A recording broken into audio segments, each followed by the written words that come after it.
Hi guys, welcome back to your channel. तो आज मैं आपको विंडो 11 में फॉन्ट चेंज करके दिखाने वाला हूँ। जैसे आप मेरे यहाँ पे कंप्यूटर में या वर्क सेक्शन में मैं आ चुका हूँ, तो यहाँ पे आप देख सकते हो कि ये एडिशन विंडो 11 प्रो है।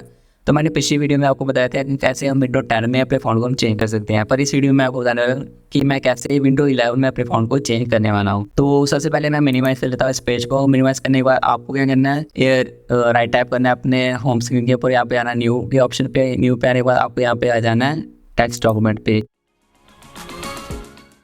टेक्स्ट डॉक्यूमेंट को यहाँ पे आपको फोल्डर देखने के लिए मिल जाएगा। तो इसके ऊपर आपको यहाँ पे टाइप करनी है फाइल, जिसका लिंक आपको डिस्क्रिप्शन में मिल जाएगा। मतलब वो टेक्स्ट आपको डिस्क्रिप्शन में ही मिल जाएगा। तो ऐसे मिनिमाइज करता हूँ, तो ये रहा वो टेक्स्ट जो आपको वहाँ पे पेस्ट करना है, जो आपको डिस्क्रिप्शन से मिल जाएगा। तो अब कंट्रोल से हमने यहाँ से कर लिया है कॉपी करने के बाद हम यहाँ पे कर देंगे इसको पेस्ट। तो हमने यहाँ पे इसको पेस्ट कर दिया। और मैं आपको बताता हूँ कि आपको फॉन्ट का जो नाम है वो यहाँ पर देना पड़ेगा। जैसे यहाँ पे लिखा हुआ है एंटर न्यू फॉन्ट नेम, तो इसके ऊपर यहाँ से आपको ऐसे इस वाले चीज को यहाँ से हटा लेना है। इसको यहाँ से रिमूव करने के बाद अब आपको यहाँ पे फॉन्ट का नाम देना है। तो मैं आपको बताऊंगा कि आपको फॉन्ट के नाम कहाँ से मिलेंगे। तो आपको क्या करना है, अपने कंप्यूटर की सेटिंग में आ जाना है। तो ये माइनस कंप्यूटर की सेटिंग, और यहाँ पे आपको सर्च कर लेना फॉन्ट। ये आपको विंडो 11 में मिल जाएगा, विंडो 10 में आपको ये चीजें मिल जाएंगी। तो आपको यहाँ से कोई यहाँ पे फॉन्ट सेलेक्ट कर लेना है। जैसे और यहाँ पर मैं ये वाला फॉन्ट यहाँ से सेलेक्ट करता हूँ, तो इसका नाम है कूपर। तो आपको ये सेम नाम, ये वाला सेम नाम वहाँ पे टाइप कर देना। जैसे इस फाइल जो हमारी फाइल थी, जो फाइल थी हमने वो मिनिमाइज की थी, ये रही फाइल। तो यहाँ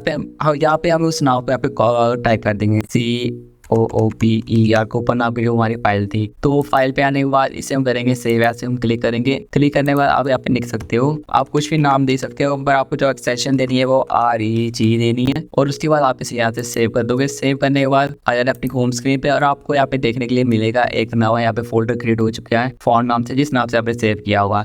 तो आपके सामने एक नया फोल्डर आ चुका है। तो उसके ऊपर आपको करना है रेड क्लिक करने के बाद आपको इसे यहाँ से करना है ओपन विद रजिस्ट्री एडिटर के, आपको इसे ओपन करना है और यहाँ से इसे परमिशन देनी है यस। परमिशन देने के बाद आपके सामने एक नया पॉपअप आएगा जहाँ पे आपको करना है are you want to continue. तो आपको यहाँ से यस कर देना है। यस करने के बाद आपके यहाँ पे सक्सेसफुली हो जाएगा। आपको यहाँ से ओके करने के बाद अब आपको क्या करना है, अपने कंप्यूटर को एक बार ही रीस्टार्ट कर लेना है।